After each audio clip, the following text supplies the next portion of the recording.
의뢰인분이 네네네. 구치소에 갇혀 있는 거예요? 네네네. 그러면 약간 그 전문 분야가 형사 전문 변호사입니다. 근데 이게 어떻게 보면은 네. 좀 범죄를 저지르는 사람을 변호하는 거잖아요. 네네네. 맡으신 사건 중에서 좀 유명한 사건도 있었나요? 박사방 사건도 있을 거고요.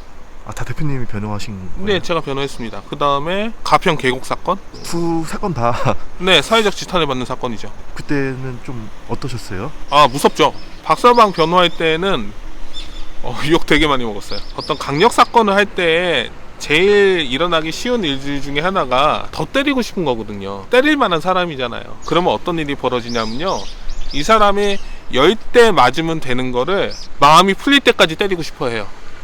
근데 그거는요, 그냥 분풀이인 거예요. 우리는 법은 누구에게나 동일하게 적용돼야 된다고 하잖아요. 생각을 해보세요. 제일 나쁜 사람한테도 적용되는 법이 평범한 사람한테도 적용돼야 되는 거예요. 근데 법을 그렇게 분풀이로 만들자고 하면 되겠습니까? 그런 강력 사건들은 다 변호사님을 찾아오신 거죠? 네. 변호사님이 좀 유명하시니까. 네, 맞습니다. 아름아름해서 찾아오세요. 변호사를 몇 살 때 되신 거예요? 30대 중반? 지금 나이가 어떻게 되시는 거죠? 40대 중반. 좀 동안이시네요?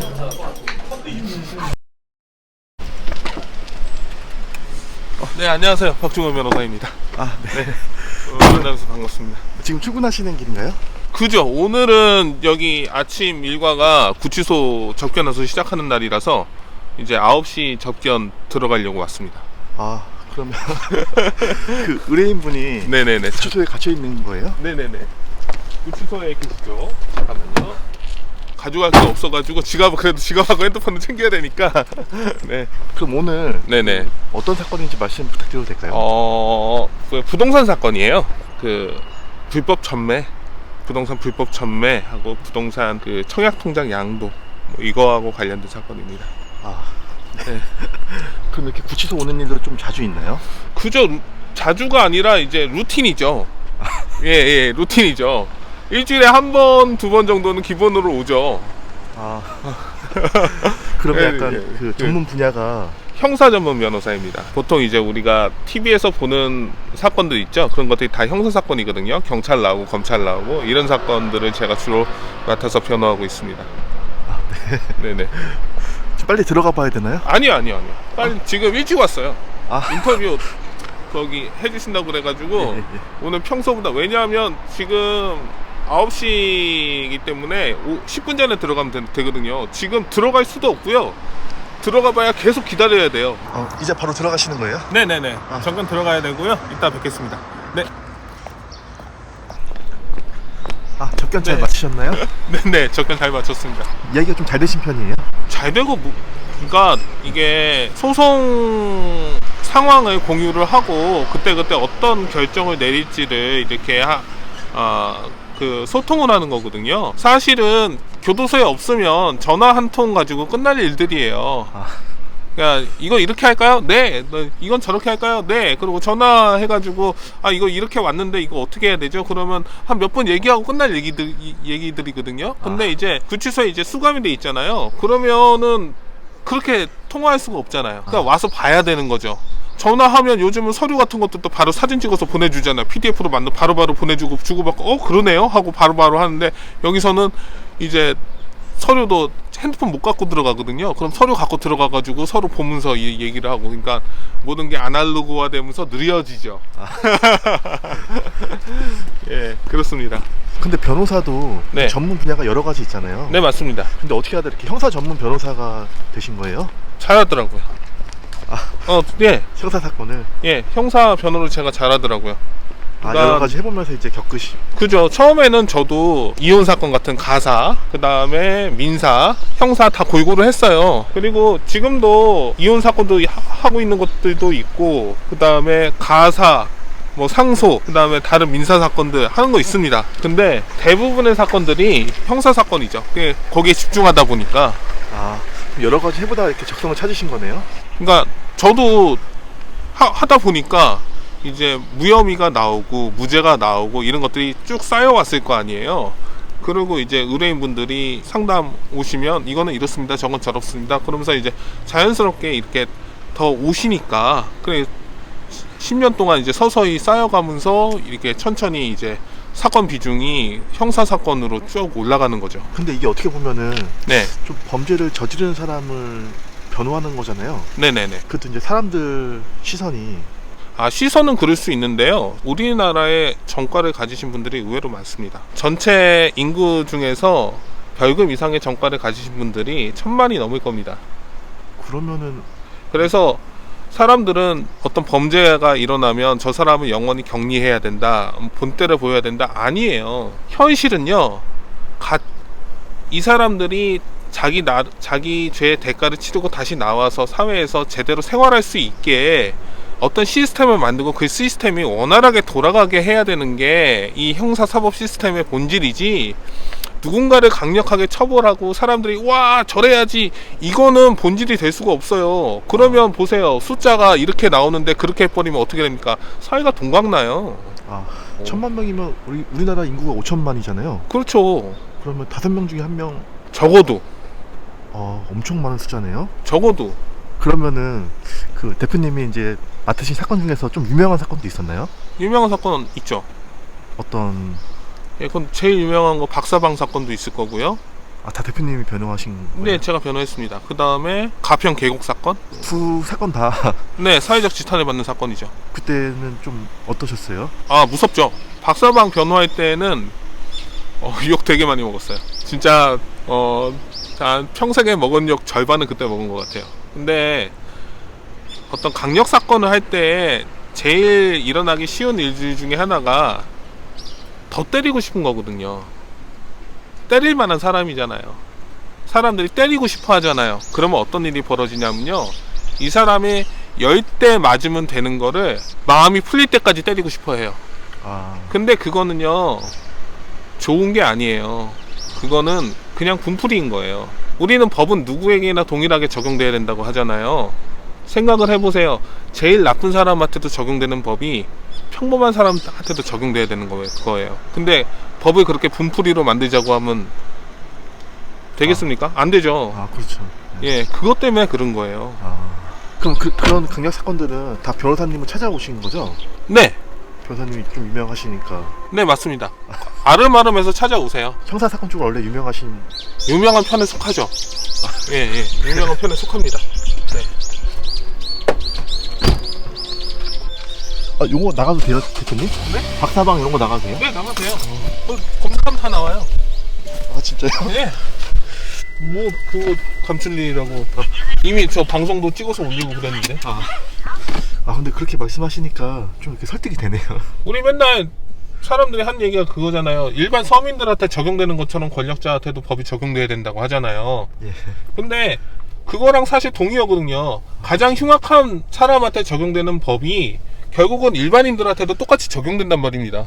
그런데 그런 법을 감정적으로 이렇게 적용한다고 그러면 그거는 결국은 법을 집행하는 사람의 주관에 따라서 법을 집행하도록 유도리를 주겠다는 거잖아요. 근데 그거는 우리가 이런 사회 시스템을 만든 거에 전혀 반하는 그쵸. 반하는 어떤 결과거든요. 그리고 그렇게 되면 속은 시원할 수 있어요. 근데 폐해가 어마어마해집니다. 우리가 지금 눈으로 보고 있는 그런 폐해보다도 더 큰 폐해가 생겨버리죠. 지금 사법 거래가 지금 보세요. 개인 법을 집행하는 사람의 주관에 따라서 법 집행이 공무일처럼 달라진다고 하면요, 사법 거래가 생길 수밖에 없습니다. 지금 우리는 사람들이 뭐라고 욕을 하지만 양형 기준이라는 게 있고, 양형 기준에 따라서 재판을 하거든요. 그 양형 기준은 그냥 인터넷 쳐면 나와요. 그 기준에 따라서 재판을 하는 거예요. 그 기준을 지키지 못하면 판사님들도 장기 임용이 안 돼요. 자기 멋대로 판단을 하게 되면. 그리고 자기 멋대로 판단을 해도 2심, 3심 가면 어떻게 됩니까? 다른 판사들이 다 고치겠죠. 우리가 시스템을 그렇게 안 만들어 놨습니다. 그런데 거기에다 대고 우리가 나쁜 놈은 더 나쁜 놈이니까 더 세게 때려도 돼, 이렇게 한다고 하면 그 얘기는 사실은 권력자는 약하게 처벌해도 돼 라는 거하고 동의어밖에 안 돼요. 그게 이제 받아들이기 쉬운 형태로 바뀐 거죠. 근데 지금은 어디로 가시는 거예요? 지금 서초동 사무실. 사무실로 들어가는 겁니다. 근데 차가. 네. 예. 짐이 많네요. 부끄러워요. 그러면 안 돼요. 짐이 많네요. 네, 차에서 저는 이제 재판이나 수사나 이런 것 때문에 아침 일찍 나오고 이동하는 게 이제 주 일과이기 때문에 사실 차가 자취방이에요. 그래서 EV도 있고요. 그 다음에 이제 그때 이제 봐야 되는 책이나 사건 관련 서류들도 다 뒤에다가 쟁여놓고 이렇게 왔다 갔다 해야지 뭐 그럴 수밖에 없죠. 그럴 수밖에 없습니다. 근데 이 차가 어떤 차종이? 그랜저 HG. 제가 키로수가 많아요. 23만. 이게 제가 3만에 중고로 사가지고 지금 20만 뛰었거든요. 엔진도 한번 보링이라고 해야 되나, 한번 이렇게 깨끗하게 청소를 했습니다. 다 분해 조립해가지고. 원래 근데 좀 검소하신 편이에요? 검소한 게, 저는 흑수저라고 해야 되나요? 요즘 얘기로 하면 저희 어머니가 양초로 꽃을 만들어가지고 남대문에 파셨어요. 제가 기억나는 어린 시절부터 한 국민학교죠. 국민학교 한 고학년 때까지 그렇게 양초로 꽃을 만들어서 남대문시장에 팔았던 것 같아요. 그러면 저는 어렸을 때부터 그거 택 붙이는 것도 하고 포장도 하고 이거 옆에서 제가 다 도와드렸거든요. 제가 어렸을 때는요, 제가 40대 중반이거든요. 제가 어렸을 때는 어른들이 일하면 이제 시다를 해야 됐어요. 조수를 해야 됐어. 도와줘야 됐다고요. 그러지 않으면 이제 저기 혼났어요. 그러는 거 아니라고. 저는 그렇게 배우고 자란 세대거든요. 그래가지고 최초로 이제 일당을 받았던 거는 중학교 2학년 때였던 것 같아요. 전단지 알바를 했어요. 그때 하루 종일 전단지 알바를 하고 그때 5,000원 받았어요. 5,000원 받았는데 어찌나 신나던지 자전거를 타고 집에 오다가 사고가 나서 팔이 2개가 다 부러졌네. 그래서 아직도 기억이 나요. 생각보다 시간이 좀 걸리네요. 네네, 여기가 경부고속도로가 사랑스러워요.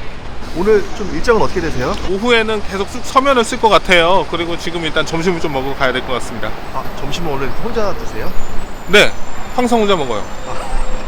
저는 혼자서도 고기 잘 구워 먹습니다. 근데 여기 사람이 엄청 많네요. 점심시간이잖아요. 관공서 앞이고 지금 쏟아져 나올 때죠. 지금 정신을 좀 차려야 돼요. 얼른 들어가서 뭐 드셔야 되지 않아요? 어차피 제가 물어보는 사람 못 먹을 것 같은데. 한 명. 안 되죠, 지금. 예. 어렵죠? 두 개 시킬게요.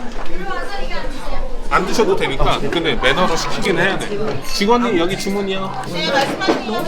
예, 여기 차돌 짬뽕 하나랑요, 간짜장 하나 주세요.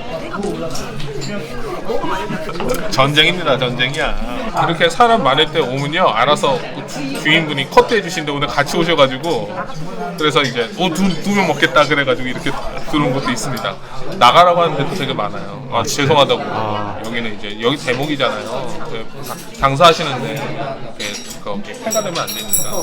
어떤 때는 복불복으로 쓸떡 오늘은 사람 없는 데가 어디 있나 그러고 돌아보면서 이제 먹을 때가 있습니다. 근데 여기 배지가 네. 변호사 배지인가요? 네, 맞아요. 이걸 이렇게 차고 다니는 사람이 많나요? 한 반반은 되는 것 같아요. 왜냐면 의뢰인분들이 좋아하세요. 저희 서비스업이잖아요. 저희 이거 딱 하시면 의뢰인분들도 좋아하시고, 그리고 수사기관이나 다른 분들도 다 좋아하십니다. 안 헷갈리니까 저 사람 변호사구나 하고 이제 보는 사람으로 하여금 안정감을 주더라고요. 서비스업이잖아요.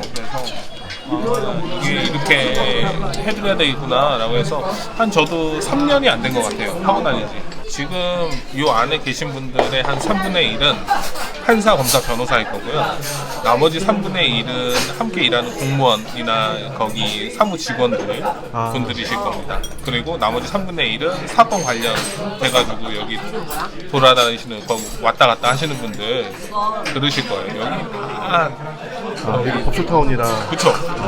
여기 대한민국에서 제일 큰 법조타운이기 때문에 여기는 그냥 물 반, 거기 변호사 반. 다 대단하신 분들이네요. 다 여기 계신 분들이. 뭐 그렇게 볼 수 있는데, 그러니까 사법 시스템이라는 거는 발전하기 위한 어떤 전제 조건이기는 한데, 이 분야에 그 사회에 가장 뛰어난 사람들이 들어가 있으면 사회가 발전할 수가 없어요. 그 사회에 가장 뛰어난 사람들이 기술 쪽에 포진이 돼 있어야 그 사회가 발전하는 거지, 그 사회에 가장 뛰어난 사람들이 어떤 행정 쪽에 포진돼 있으면 거기는 잘해봐야 중위권? 혹시 대표님은 기술 쪽으로는 생각 안 해보셨어요? 처음에는 저도 기술 기술적이었던 것 같은데 저도 이제 물리치료사로 시작을 했잖아요. 아 진짜요? 네, 저도 물리치료학과를 나와서 물리치료사로 병원에서 예. 이제 3년 반 정도 일하다가 이제 로스쿨 준비해서 바로 이제 로스쿨로 온 케이스거든요. 아, 그럼 원래 합격해서 물리치료사였어요? 네, 원래 물리치료사였습니다. 어떻게 보면은 변호사가 물리치료사보다는 훨씬 되기가 어렵잖아요. 어렵다는 것 자체가 뭔가 어떤 결과값을 보장해주지는 않잖아요. 저는 그게 무슨 의미인가 생각을 해봐요. 왜냐하면 보세요. 외국에 나가서 미국에 가서 제가 변호사입니다 그러면 그래? 어쩌라고? So what? 이럴 거예요. 물리치료사야 그러면 그래 어쩌라고? So what? 이럴 거예요. 별 의미가 없는 거예요 사실은. 우리나라 사람들은 그렇게 생각할 수는 있겠는데 사실은 실질적으로 무슨 의미가 있나 싶습니다. 그래도 변호사가 되려면은 직업을 바꾼 건데 네. 엄청 많은 노력을 하셨을 거 아니에요. 그렇죠. 엄청 많은 노력을 했죠. 얼마나 준비하신 거예요? 준비라고 할 거는 없어요. 왜냐하면 직장 생활 하면서 리트 시험 준비하고 토익의 주말에 보면 되는 거고 대학 성적이야 전에 다니던 대학 성적 제출하면 되는 거라서 리트 준비만 틈틈이 했죠. 원래 좀 똑똑하죠? 저 주변에 저보다 공부를 못하는 사람이 없었던 것 같아요. 원래 그럼 공부도 잘 못하셨어요? 아니요, 공부를 못하지는 않았죠. 저도 외고 출신입니다. 외고고등학교 나왔고요. 중학교 때 반에서 1등 많이 했고요. 근데 항상 전교 1등 하는 애들이 있으니까 예, 똑똑하다? 그게 뭔 의미가 있어요? 그렇게 해가지고 제가 뭐 반도체를 만들 수 있습니까? 제가 아니면 뭐 로켓을 띄울 수 있어요? 그런 게 아니라고 한다면 글을 읽는 능력 자체가 조금 더 빠르고 정확하게 읽고 글을 좀 더 잘 쓴다? 그 정도 메리트가 있는 건데 그거는 뭐 인공지능이 더 잘할 것 같은데 이제 저도 항상 이런 심정이에요. 사진기가 나왔을 때 화가들은 어떤 심정이었을까? 예전에는 이제 똑같이 그려졌던 거잖아요. 화가가 그려지지 않으면 어떤 그림이라는 걸 볼 수가 없는 시대에 필름이 발명되고 사진이 나온 거잖아요. 그때 화가들은 어떤 느낌이었을까? 그런 궁금증이 옛날에 있었는데 이제 챗 GPT나 뭐 인공지능이 나오면서 이런 느낌이구나.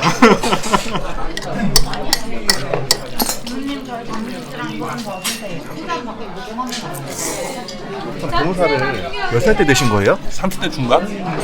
지금 나이가 어떻게 되시는 거죠? 40대 중반. 좀 동안이시네요? 저 어렸을 때 엄청 노안이었어요. 대학 들어가서도 선배들 다 인사했어요.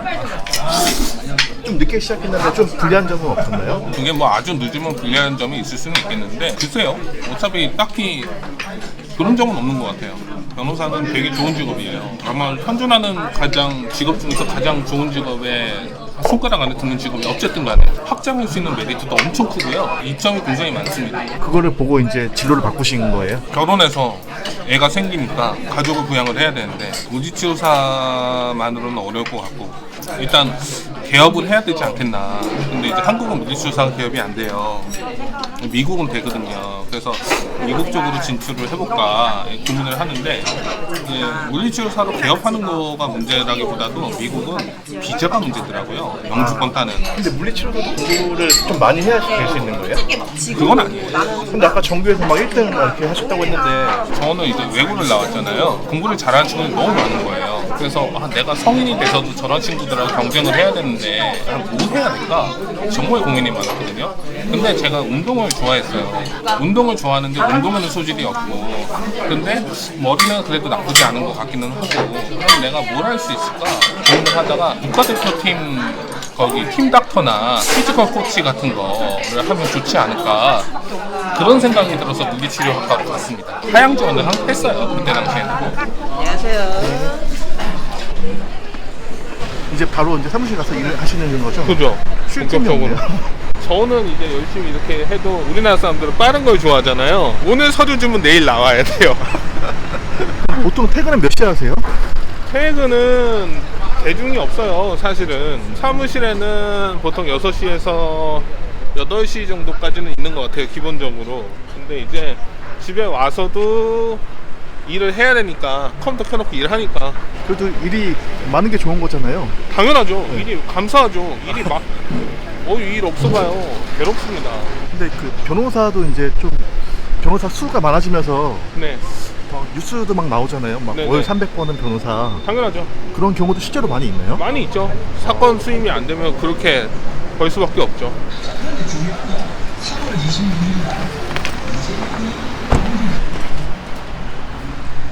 그 대표님 사무실이 법무법인 참진. 네, 맞습니다. 아. 선출.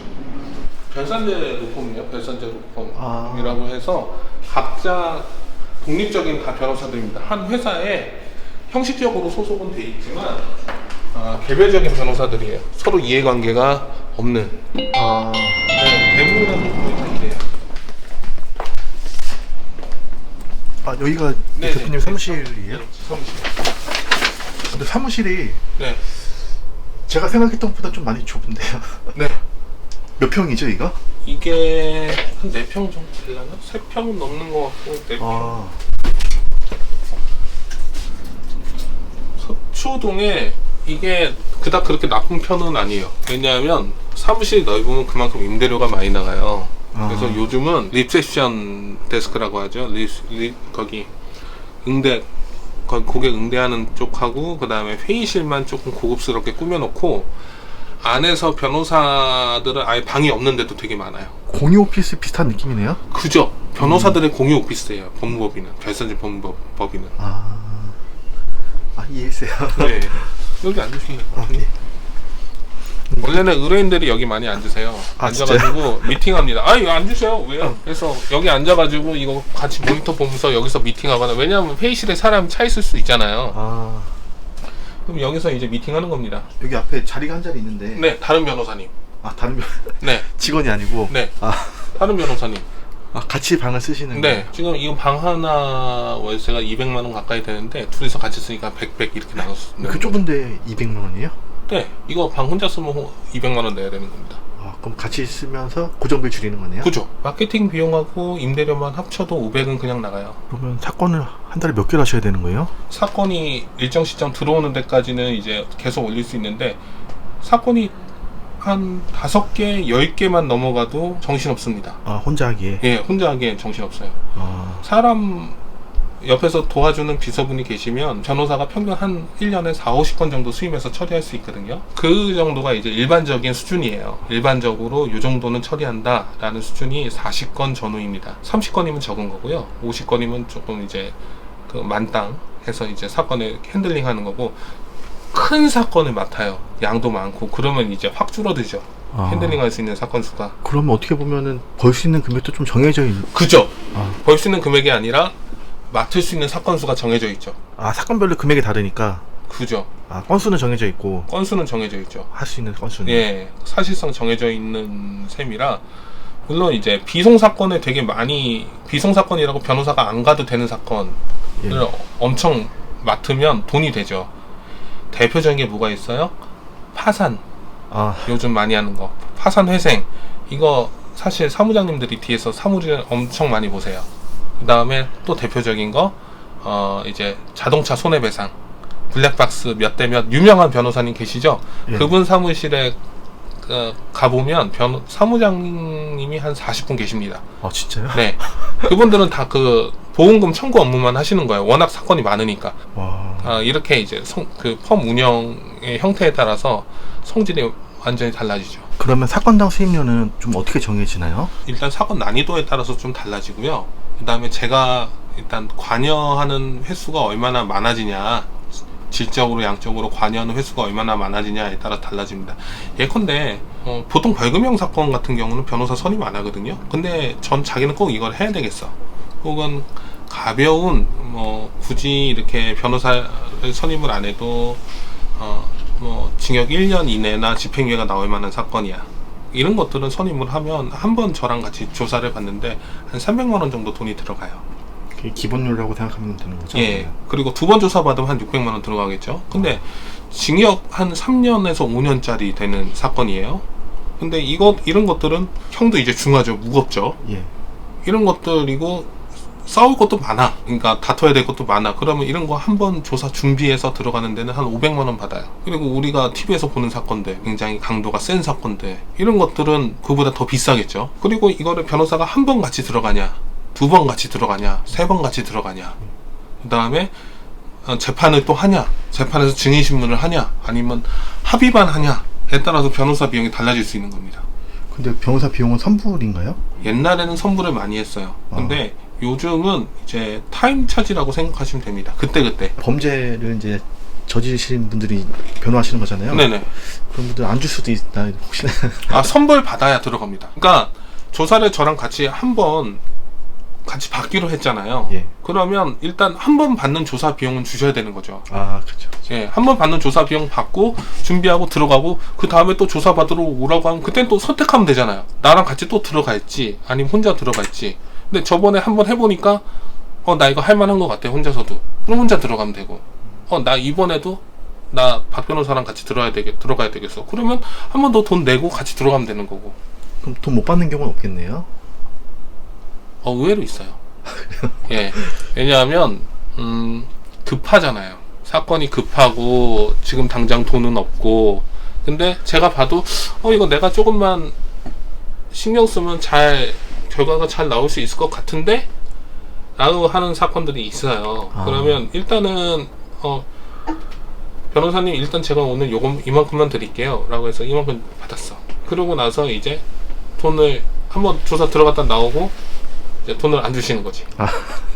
그리고 또 뭐 성공보수 막 이런 것도 형사는 성공보수가 없습니다. 그런 건 없어요? 네. 아. 저 주문 되게 감사하게 받거든요. 예. 근데 약정을 할 수가 없어요. 지금 성공보수는 민사랑 가사밖에 없어요. 네. 저는 그래서 여기서 형사에서 성공보수 얘기가 다 불법이야. 근데 이제 주문 감사에 받죠. 소구할 수가 없어요. 예. 주문 감사에 받는데 약정도 저는 안 하고, 근데 가끔 이렇게 적게는 몇십만 원, 많게는 뭐 100만 원 단위로 이렇게 주고 가시는 분들 계세요. 너무 고맙다고.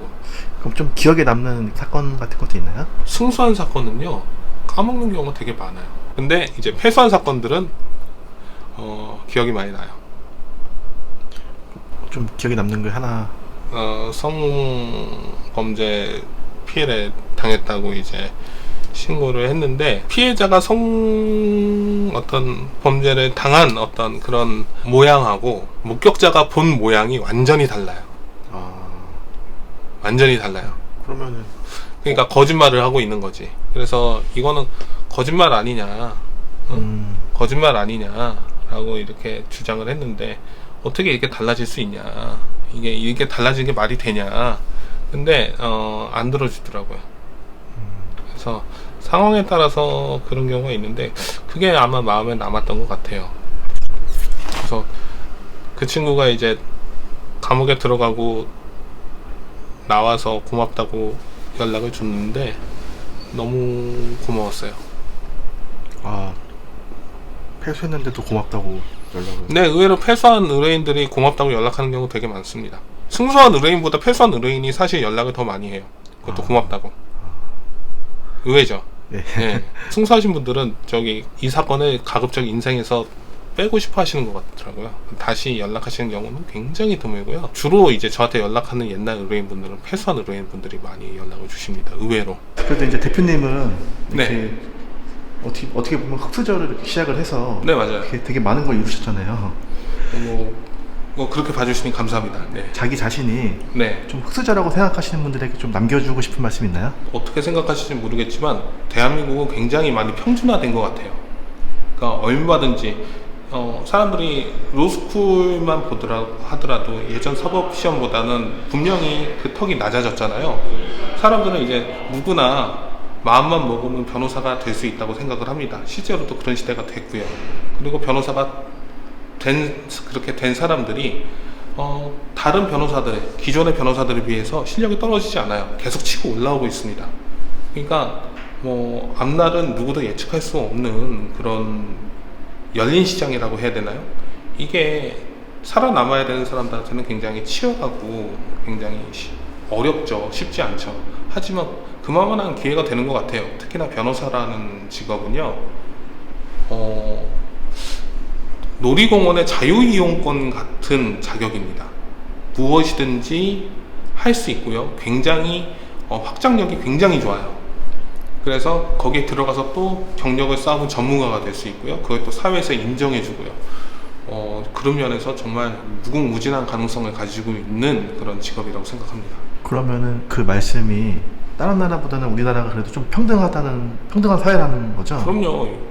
우리나라 보세요. 세상에 어느 나라가 이렇게 대통령을 많이 감옥에 보내고 재벌들을 많이 감옥에 보냅니까?